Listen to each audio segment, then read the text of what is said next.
Good morning বন্ধুরা।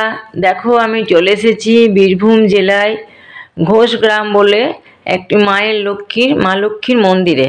তো সেখানে পুজো দেব। মন্দিরটা খুব সুন্দর। আমি পুরো মন্দিরটাই তোমার পুরো সুন্দরভাবে ভিডিও করেছিলাম। তো যাই হোক, আমার কিছু ভুলের জন্য ভিডিওটা অনেক কাটা গেছে। তো যতটুকু আছে তোমরা দেখো। তারপর এখান থেকে চলে যাব বীরচন্দ্রপুরের পাশ দিয়ে চলে গেছে একটা রাতমা বলে গ্রাম। সেখানে হচ্ছে আমার মেজদি ভাইয়ের গুরু মায়ের বাড়ি। আর মেজদি ভাই ওখানে মানত করেছিল, ওখানে রাধা মাধবের মন্দির আছে। তাই জন্য মন্দিরটা এমনি তোমার মাটির ছিল। তো মানসা করেছিল যে যদি ছেলে চাকরি পায়, মানে আমার ভাগ্নে যদি চাকরি পায় তাহলে রাধা মাধবের মন্দির করে দেবে। তো যাই হোক, রাধা মাধবের মানে মনস্কামনা পূর্ণ করেছে। হ্যাঁ, আমার ভাগ্নে চাকরি পেয়েছে। তাই জন্য আমার মেজদি ভাই তোমার রাধা মাধবের মন্দির করে দিয়েছে। হয়ে গেল 2 বছর। তো আমার আশা হয়নি, আমি এই প্রথম এলাম। হ্যাঁ, অনেকবার বলেছি, অনেক উৎসব হয়েছে। আর যখন প্রথম মন্দির উদ্বোধন হয় তখনও বিরাট বড় করে উৎসব হয়েছিল, তখন আমি আসতে পারিনি, আমার মেয়ের পরীক্ষা ছিল। তো যাই হোক, দেখো এতদিনে ঠাকুরের ইচ্ছায় আমি এসেছি। তো দেখো তোমরা, খুব সুন্দর হয়েছে।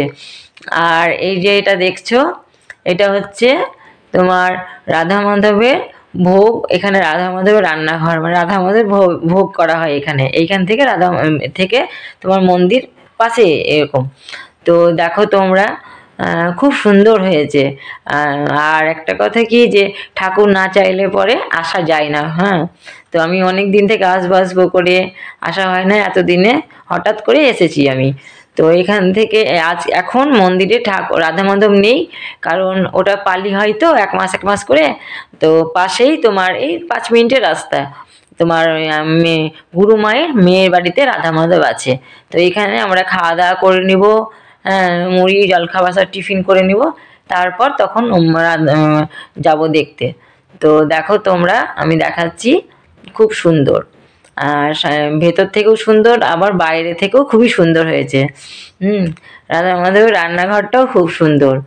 সব কিছু মানে গুরু মা এত সুন্দরভাবে সাজিয়ে গুছিয়ে রেখেছে, এত সুন্দর ব্যবস্থা, কি বলবো আমি, মানে আমার মন ভরে গেল। মন্দির করে দিলে যে সেরকম সুন্দর থাকবে তা তো নয়, সেটাকে সুন্দর করে রাখাও দরকার, তবেই দেখতে সুন্দর লাগে। যে কোনো সুন্দর করে থাকবে না, সেটাকে সুন্দরভাবে সাজিয়ে গুছিয়ে পরিষ্কার পরিচ্ছন্ন রাখলে পরেই সুন্দর লাগে দেখতে।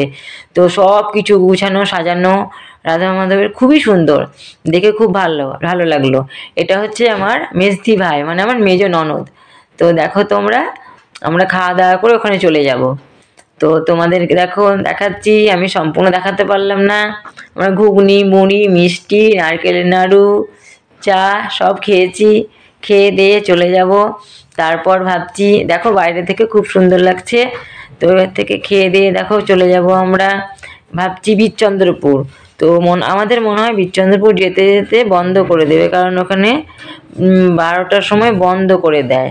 তো যাই হোক, যতটুকু পারবো ততটুকু দেখবো, বাইরে থেকে দেখে আসবো। তারপর ওখান থেকে আমরা দক্ষিণ গ্রাম যাব, ওটা তোমাদের পরের ভিডিওতে আমি তোমাদের দেখাবো। তো দেখো খুব সুন্দর, তোমরা বাদ দিও না, পুরোটা দেখো। আর ভালো লাগলে লাইক করো, শেয়ার করো, সাবস্ক্রাইব করো, আর পাশে থেকো।